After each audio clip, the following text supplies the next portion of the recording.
YouTube. I'm coming to you live from my home again. I know it's been a while, but Miss Think Big Do Big Body has been having a lot going on. I had a death in my family. I lost my grandmother, who was very, very near and dear to me. When I say grandmother, I mean grandmother, like a real old school grandmother. My grandmother was 80 years old. Unfortunately, we lost her. So it's been like a big tragic moment for me and my family. So you guys have probably not been seeing me so often as you want to, but that's the reason why. So I just wanted to come back to you guys live from my home and give you basically a quick rundown or some tips on things that you must know when you're going to the Dominican Republic, and just show you guys my healing process. I'm actually 2 months post-op in some days. I don't know the exact number, but I am 2 months post-op. I'll be 3 months in May. But I am healing well. My back is still hurting. I do still have a lot of swelling going on.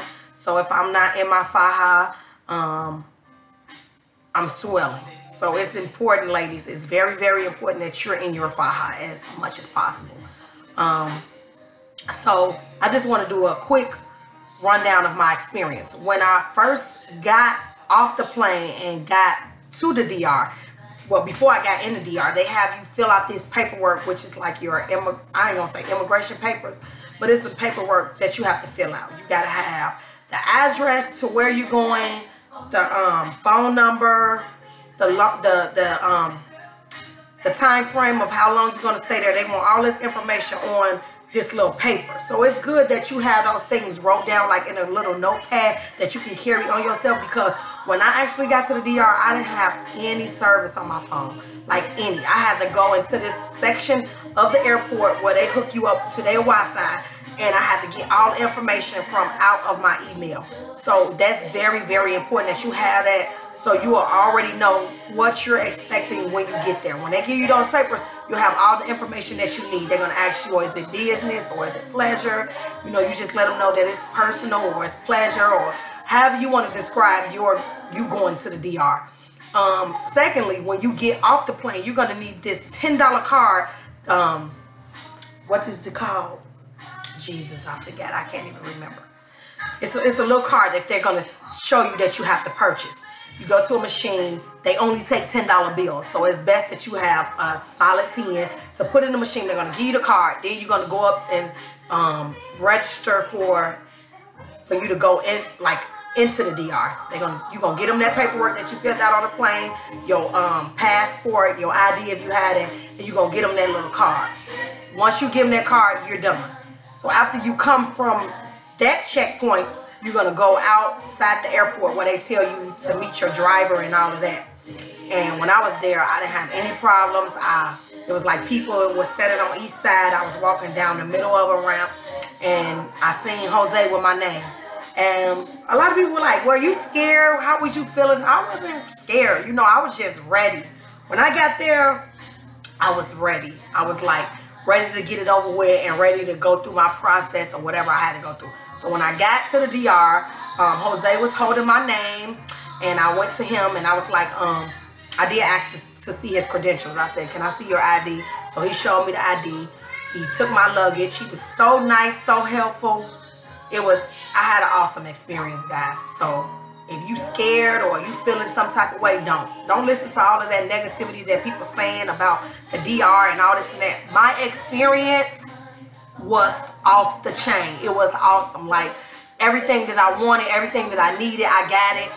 Questions that I needed answered, it was no problem. I didn't have any complications with my surgery. I went in praying, you know, just in my own zone, praying that God take me through this situation and bring me out, not the way I came in because I was fat, but bring me out on the flat side with no complications. And I got my prayers answered. So I don't have any regrets or any of that. Then when I went with Jose, he took me right to the syphilis. When I got to the syphilis, I got in a day before my surgery. So I came in March 1st. I went to the syphilis. I got my blood drawn. I got my x-ray done. After that, that only took a bit of 20, 30 minutes at the most. Because when I got there, it wasn't crowded. It wasn't nothing. So then I went home. I met another young lady who was at the Stifler, and we rode back to our recovery house together, which was,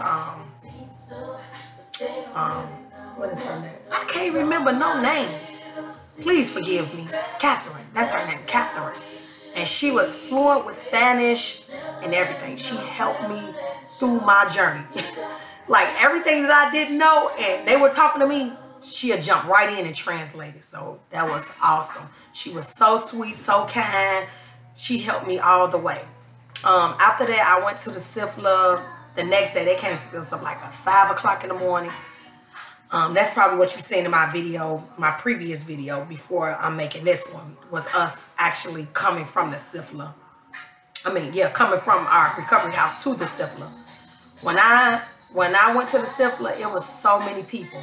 I didn't expect to see so many women who were coming in getting this surgery done. I was like kind of amazed. Like it was people from all over the world. New York, Jersey, Canada, Russia, California, Chicago, along with me, Chicago, Memphis. They was coming from all over.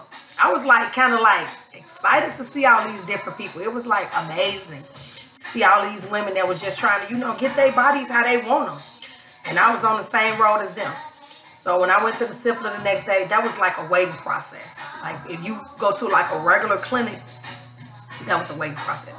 Couldn't eat nothing. We had to wait. So I maybe went into my surgery at around 2 o'clock p.m. From being there from 5, I had to go and get undressed. Then Dr. Yily, she came in and did my markings on my body, and I met her. She asked me what I wanted. Everybody who videos that I've seen previously, or people who I know from the Facebook groups, they were saying like Dr. Yily was this and that. To me, my experience with her, she was so sweet and so straightforward. She came in, she was like, hi. She was so soft-spoken. She spoke. She was like, so what do you want? She sat down on the bed. I was standing. I told her what I wanted. I'm like, I want a tummy tuck. I want my stomach gone. I want all the rolls out of my back gone. I want a little BBL. That's what I told her. I'm like, I want a little BBL. I don't want a lot of booty. I don't want no over the top, bodaciously big, extra booty. I already had a little plump back there. I just wanted just a little bit more, you know, just a little bit. And she granted my wishes. At first I was like, when I came out, I'm like, I don't see what she did. You know, I feel like I still got the same thing. Now that my swelling went down, my stomach flat, and I ain't got no fat on me, shit, I'm slugging back there. Like seriously, I'm slugging back there. So she was so sweet. So don't listen to everything you're hearing about what people are saying about her. To me, she was so sweet. She came in, she marked my body up. Well, I guess when she was going to take the fat off, there was another girl that was on the other side of the room, in the same room, but the curtain was separating us. She did her. After that, I came out, dressed up, went downstairs in the Stifler, because they do the surgeries in the Stifler. All these doctors are in the same building. So it's like a really big hospital building. They got Dr. Cabral, Duran, Yily, along with Medina, and a lot of more surgeons that's, you know, from the DR that do the surgery. So from there, I went downstairs. They dressed me up, and I sat down on the table, and they was prepping me.